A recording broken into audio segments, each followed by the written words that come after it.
भाई जितने भी WXM फैंस हैं इंडिया में या ऑल ओवर वर्ल्ड में उनके लिए बैड न्यूज़ है। जीत हम सब जानते हो क्या ही जबरदस्त वर्क किया उन्होंने WXM के लिए, ऑफ स्क्रीन भी और ऑन स्क्रीन। तो उनका कैरेक्टर कितना जबरदस्त है। वो कुछ दिन पहले इंस्टाग्राम पर उन्होंने वीडियो पोस्ट किया जहाँ पर उन्होंने ऑफिशियली कंफर्म किया है कि वो WXM से अपने जो कैसे रास्ते सेपरेट कर रहे हैं, वो पार्ट वेज कर चुके हैं फ्रॉम दी WXM इंडिया। तो मतलब यार कि हो कैसे गया, क्योंकि WXM में की शुरुआत में यार जीत का बहुत बड़ा रोल था और वो चीफ ऑपरेटिंग ऑफिसर भी थे। और जो स्टोरी लाइन्स चल रही थी, जो वर्क चल रहा था, वो सब उनके अंडर ही हो रहा था। वो काफ़ी अच्छा हो रहा था यार। मतलब मैं तो एक वक्त में WXM से भी काफ़ी अच्छी स्टोरी लाइन चल रही थी और अभी भी चल रही है। तो ऐसा क्या हो गया? तो मेरे ख्याल से जो रिपोर्ट्स हैं, र्यूमर्स हैं, वो तो कहते रहेंगे, वो तो चलते रहेंगे। वो तो कभी ये भी कह सकते हैं कि भाई मेरे ख्याल से जो इक्विटी है, शेयर होगा, मतलब कंपनी के जो स्टॉक्स शेयर होते हैं उसका कोई लफड़ा हो सकता है वगैरह वगैरह। लेकिन अगर हम मेरे ख्याल से अगर ऐसा प्रोफेशनल व्यू में देखें तो जहाँ तक मुझे लग रहा है कि जो यहाँ पे जीत का जो ये काम है, या तो एक सिर्फ वर्क हो सकता है, मजाक से हट के ये एक वर्क हो सकता है हम सबको बस वो करने के लिए, कह सकते हैं और भी ज़्यादा एक्साइटमेंट पे लाने के लिए, बस क्रिएट करने के लिए एट WXM। या फिर हो सकता है कुछ स्टोरी लाइन में फेरबदल हो, क्योंकि हमने देखा कि शायद जीत चाहते हैं कि राजदा महाराजा बने अपने नए WXM चैंपियन।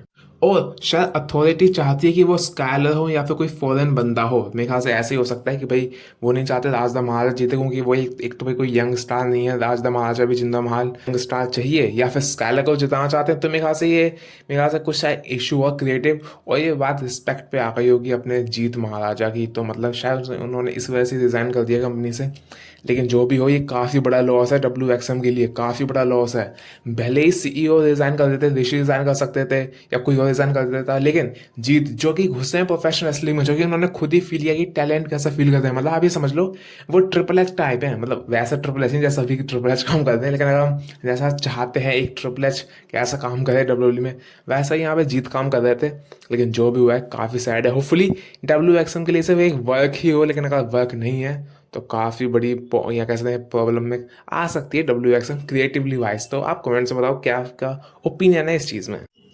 और भाई यहाँ ब्रॉक लेसनर के लिए भी काफ़ी बड़ी न्यूज़ आ रही है कि भाई ब्रॉक लेसनर ने एक इंटरव्यू में कहा कि उन्होंने जो डब्ल्यू ज्वाइन करी ना, वो सिर्फ इसलिए वजह से ज्वाइन करी थी क्योंकि उनको कह सकते हैं मनी चाहिए थी। मतलब बहुत जल्दी पैसे चाहिए थे और उनको प्रोफेशनल रेसलिंग का मतलब पी भी नहीं आता था। तो मतलब काफ़ी स्ट्रेंज चीज़ है। और साथ में उन्होंने ये भी कहा जो उनकी लेगेसी होने वाली है डब्ल्यू में, वो चैंपियनशिप या बेल्ट्स नहीं होंगी, बल्कि वो उनके बच्चे होने वाले हैं।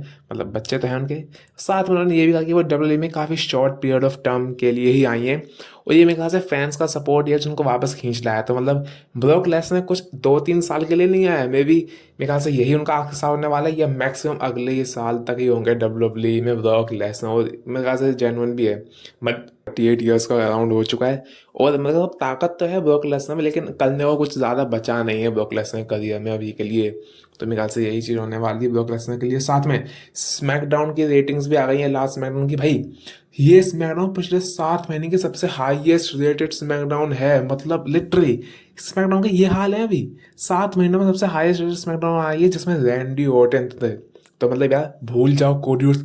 Literally with due respect, Cody Rhodes draw नहीं कर पा रहा है जैसे WWE चाहती थी। एक्चुअली हमें रेटिंग्स में तो यही दिख रहा है, बल्कि Randy Orton, Drew McIntyre, Roman Reigns, CM पंक, ब्रॉक लेसनर, ये सारे बंदे ड्रॉ कर रहे हैं। तो मतलब यार कोडी रोड्स, पता नहीं कोडी रोड्स को डेस्परेटली कुछ तो चेंज चाहिए, लेकिन हम कोडी रोड्स को हटाएं तो मेरे ख्याल से स्मैकडाउन काफ़ी अच्छा कर दिया। और 42 की बिल्ड काफ़ी अच्छी लगने लगी है, at least lakh times better than 40। आपसे नेक्स्ट वीडियो में, तब तक के लिए आई लव यू गाइस।